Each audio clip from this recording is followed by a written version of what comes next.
வாமாப்ல அந்த வார்த்தைக்கு அர்த்தமும் இல்ல.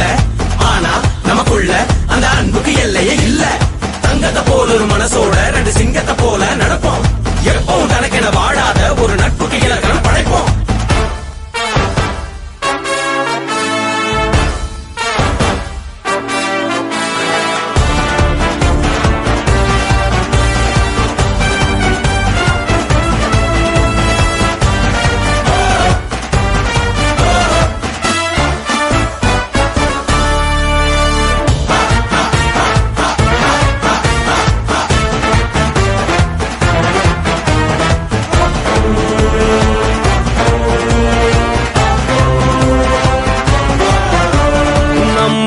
சுவாசம் நின்னாலும் பாசம் மறந்திட பழகலையே. வட்டி கடை போல குட்டி போட்டு கூட